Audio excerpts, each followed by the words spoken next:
बच्चों, प्यारे बच्चों, आज मैं फिर वेलकम कर रहा हूँ आपका हमारी बायो की क्लास में। तो आज मेरे पास कुछ क्वेश्चंस हैं इम्पोर्टेंट्स। सो आइए देखें। इकोसिस्टम में आज पहला क्वेश्चन है, what are the different component of ecosystem. Ecosystem के कंपोनेंट बताइए। तो बेटा एक तो एबायोटिक कंपोनेंट होते हैं और बायोटिक कंपोनेंट होते हैं।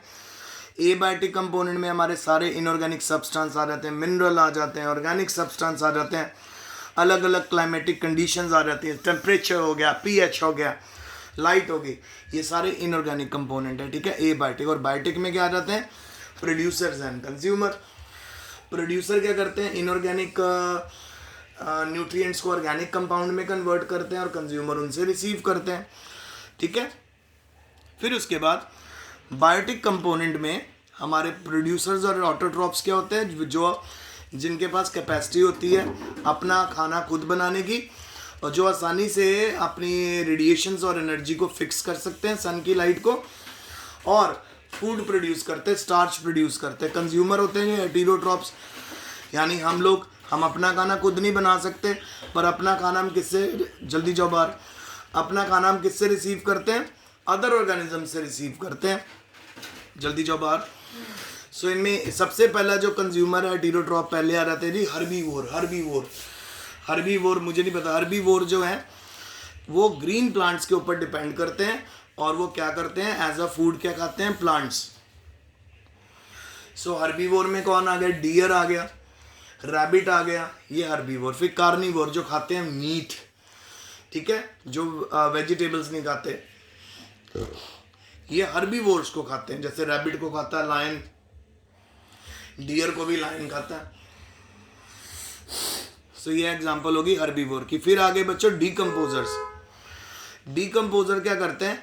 डेड ऑर्गेनिक मैटर को डीकम्पोज करते हैं और उनको सिंपल सब्सटेंसेस में ब्रेक करते हैं। डीकम्पोजर का मैंने आपको बहुत इंपॉर्टेंट रोल बताया हुआ है ना मैंने आपको, कि जो डीकम्पोजर्स होते हैं वो साइकिल चलाते हैं पूरी, एबायोटिक कंपोनेंट को बायोटिक कंपोनेंट में और बायोटिक कंपोनेंट को एबायोटिक कंपोनेंट में कन्वर्ट करने की पावर रखते हैं।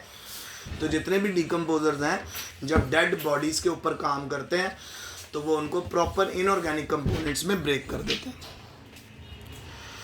फिर नेक्स्ट आ गया जी, व्हाट आर इकोलॉजिकल और फूड पिरामिड्स क्या होते हैं? ठीक है, ये एक तरह की बेटा प्रोड्यूसर कंज्यूमर अरेंजमेंट होती है जिसके अंदर हर फूड लेवल को हम ट्रॉफिक लेवल बोलते हैं और इनको हम ग्राफिकली रिप्रेजेंट कर सकते हैं, ट्रॉफिकल स्ट्रक्चर को इकोलॉजिकल पिरामिड की फॉर्म में। प्रोड्यूसर सबसे पहले बेस को कवर करते हैं क्योंकि प्रोड्यूसर्स का नंबर होता है लार्ज। तो आपको अपराइट पिरामिड ऐसे मिलता है ना, ये देखिए। तो नीचे वाला एरिया सबसे ज़्यादा तो ये होंगे हमारे प्रोड्यूसर, उससे छोटे प्राइमरी कंज्यूमर, उससे छोटा टर्शरी, सो ऑन। तो जो सबसे ऊपर प्रेजेंट होता है कंज्यूमर, उसको हम एपेक्स ऑफ पिरामिड बोलते हैं। तो इकोलॉजिकल पिरामिड तीन तरह का होता है। सबसे पहले होता है पिरामिड ऑफ नंबर, जिसके अंदर number of individual in each trophic level दिखाए जाते हैं। ठीक है, नंबर के फॉर्म में दिखाया जाए तो इसमें भी आप किसकी बात करोगे? पॉपुलेशन की बात करोगे। अगर पॉपुलेशन के बेस के ऊपर ट्रॉफिक लेवल सेट कर रहे हो तो वो बनेगा पिरामिड ऑफ नंबर। अगर बायोटिक कंपोनेंट, बायोमास के ऊपर आप अरेंज कर रहे हो तो बनेगा बायोमास ऑफ पिरामिड।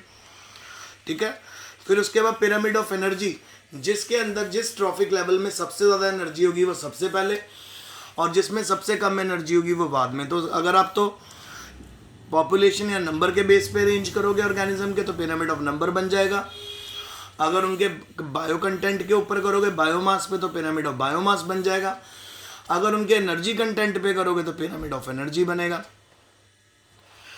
सो यहाँ पे बताया गया है कि pyramid of number and biomass में भी अपराइट भी हो सकते हैं और इन्वर्टेड भी हो सकते हैं, पर पिरामिड ऑफ एनर्जी हमेशा अपराइट होता है क्योंकि सबसे ज़्यादा एनर्जी प्रोड्यूसर्स में आती है, उसके बाद कंज्यूमर में, सो ऑन। ठीक है, बिकॉज प्रोड्यूसर की एनर्जी हमेशा ज़्यादा होती है प्राइमरी कंज्यूमर से। फिर फूड चेन क्या होता है?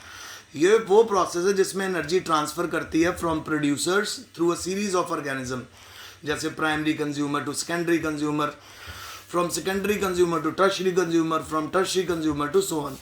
जैसे ग्रास को खाता है रैबिट, रैबिट को खाता है हॉक। फिर उसके बाद the sequence of eating and being eaten is called food chain. Food chain दो तरह की होती है, एक तो होती है बेटा ग्रेजिंग फूड चेन और एक होती है detritus food chain. Grazing food chain के अंदर आ जाता है ग्रास, ग्रास को खाता है ग्रास ऊपर, ग्रास ऊपर से एक तरह से हर्बीवोर हो गए, हर्बीवोर को खाएगी लिजर्ड, लिजर्ड होगी हमारी कार्निवोर पहली, और फिर उसको खाएगा फर्दर हॉक। फिर डिट्रीटस फूड चेन जो होती है ये वो फूड चेन होती है जो डेड ऑर्गेनिक मैटर से स्टार्ट होती है, यानी जब कोई और एनिमल मर जाता है, जब किसी एनिमल की डेथ हो जाती है तब स्टार्ट होती है, और इसके ऊपर डीकम्पोजर काम करते हैं जो कंज्यूमर्स को खाते हैं, जो फर्दर टॉप कंज्यूमर को भी खा लेते हैं। इस तरह की जो फूड चेन होती है ये सन एनर्जी के ऊपर डिपेंड नहीं करती, सोलर एनर्जी पर डिपेंड नहीं करती। देखो जी, सबसे पहले ऑर्गेनिक मैटर है। ऑर्गेनिक मैटर आपको किस में मिलेगा? सभी एनिमल्स में, प्लांट्स में जब वो जिंदा है, और जब उनकी डेथ हो जाएगी उनके ऊपर डीकम्पोजर काम करेंगे, और फाइनली डिट्रीवोर्स क्या करेंगे, उनको कंज्यूमर मैटर में कन्वर्ट कर देंगे। यानी सिंपल अगर मैं बात करूँ, जैसे एक एनिमल है उसके अंदर फॉस्फोरस भी है, अमोनिया भी है, नाइट्रोजन भी है, ऑक्सीजन भी है, यानी आप कह सकते हो उसके अंदर अमाइनो एसिड है। अब उस एनिमल की डेथ होगी, जब डेथ होने के बाद उसकी बॉडी के ऊपर बैक्टीरिया, फंगस काम करेंगे, वो उसके इन सभी ऑर्गेनिक मैटर को इनऑर्गेनिक मैटर में कन्वर्ट कर देंगे, उसको सॉइल में रिटर्न कर देंगे, और सॉइल से दोबारा प्लांट्स इन इनऑर्गेनिक मैटर को यूज़ करके ऑर्गेनिक मैटर में बना देंगे। तो ये inorganic to organic, organic to inorganic, ये साइकिल चलती रहती है। और बेटा लास्ट क्वेश्चन आज का वो है जी, explain how energy flows. Ecosystem में एनर्जी कैसे फ्लो करती है?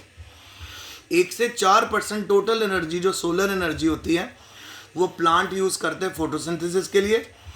The main points of energy flow in ecosystem are, energy flow जो है वो यूनिडायरेक्शनल होती है, प्रोड्यूसर से कंज्यूमर, और कभी भी वापस नहीं आती। हमेशा बच्चों याद रखना, जो एनर्जी ने फ्लो करना है वो प्रोड्यूसर से कंज्यूमर करना है, कंज्यूमर से वापस एनर्जी प्रोड्यूसर में नहीं आ सकती। और सबसे ज़्यादा एनर्जी किस लेवल पे होगी? सबसे ज़्यादा एनर्जी प्रोड्यूसर के लेवल पे होगी, क्योंकि वो डायरेक्ट सनलाइट से एनर्जी यूज़ करके फूड बनाते हैं। तो बच्चों ये आज के इंपॉर्टेंट क्वेश्चंस हैं, आई होप आपको समझ आ गए होंगे। इसमें मेजर क्वेश्चन जो मैंने आपको करवाए, इकोसिस्टम के कंपोनेंट करवाए, बायोटिक और एबायोटिक, फिर आपको मैंने हेटेरोट्रॉप्स अलग तरह के कंज्यूमर करवाए, हर्बीवोर, कार्निवोर, डीकम्पोजर आपको ऑलरेडी पहले छोटी क्लासेस में भी आप सीखे हो। फिर आपको मैंने बताया पिरामिड्स के बारे में, पिरामिड ऑफ नंबर अगर हम पॉपुलेशन स्टडी करते हैं, पिरामिड ऑफ बायोमास, फिर उसके बाद पिरामिड ऑफ एनर्जी। तो पिरामिड ऑफ एनर्जी में हमेशा प्रोड्यूसर सबसे पहले होते हैं, क्योंकि उनके अंदर एनर्जी सबसे ज़्यादा पाई जाती है। फिर फूड चेन आपको दो तरह की करवाई, ग्रेजिंग और डिट्रीटस। डिट्रीटस यानी जिसमें हमारे डीकम्पोजर्स काम करते हैं, और ग्रेजिंग फूड चेन कौन सी फूड चेन होगी? जिसमें हमारा नॉर्मल, जैसे ग्रास को, ग्रास ऊपर खाएगा, ग्रास ऊपर को lizard and hawk and so on. So बच्चों ये मेरा आज का लेक्चर था, होप आपको समझ आया होगा। इसको रिवाइज कर लेना अच्छे से, क्वेश्चन आंसर्स लिख लेना। Take care.